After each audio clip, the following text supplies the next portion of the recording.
نحمده ونصلي على رسوله الكريم بسم الله الرحمن الرحيم عن ابن مسعود رضي الله عنه مرفوعا مرحبا بالشتاء فيه تنزل الرحمة أما ليله فطويل للقائم وأما نهاره فقصير للصائم۔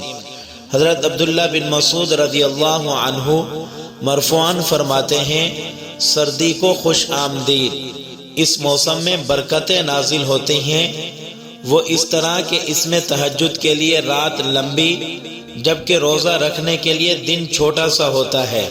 تو میرے بھائیوں، اللہ تبارک و تعالی نے سردی اور گرمی کو بنایا ہے۔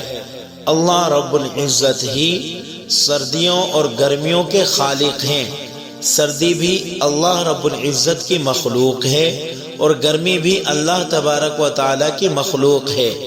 یہ اللہ رب العزت کے حکم کے تابع ہیں، نہ اپنی مرضی سے سردی ہوتی ہے اور نہ ہی اپنی مرضی سے گرمی۔ سردی اور گرمی کا جیسے ظاہری سبب موجود ہے، اسی طرح اس کا غائبی سبب بھی موجود ہے جو ہماری نظروں سے اوجھل ہے۔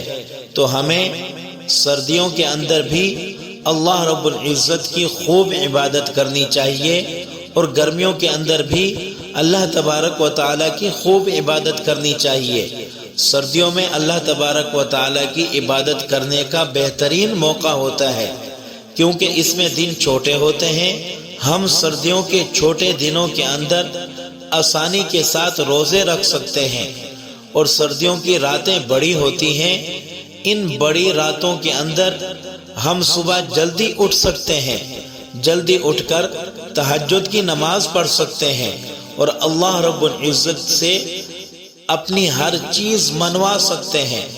تہجد کے اندر اٹھ کر اللہ رب العزت کے سامنے روئیں اور اپنے دل کی ہر بات اپنے رب کے سامنے رکھیں اور اپنی ہر حاجت اپنے رب کے سامنے رکھیں، اپنی ہر ضرورت اپنے رب کے سامنے رکھیں، ہر ایک بات اپنے رب کے سامنے رکھیں اور اللہ رب العزت سے اپنی ہر ایک بات منوائیں۔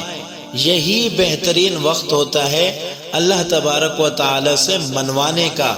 آج کل سردیوں کا موسم ہے، بڑا بہترین موسم ہے، اس کو غنیمت جانیے اور اللہ رب العزت کی خوب سے خوب عبادت کیجیے۔ دعا ہے کہ اللہ تبارک و تعالی ہم سب کو سردیوں کے موسم کے اندر خوب سے خوب عبادت کرنے کی توفیق عطا فرمائے اور اللہ رب العزت ہم سب کو ہر قسم کے گناہوں سے بچنے کی توفیق عطا فرمائے، آمین۔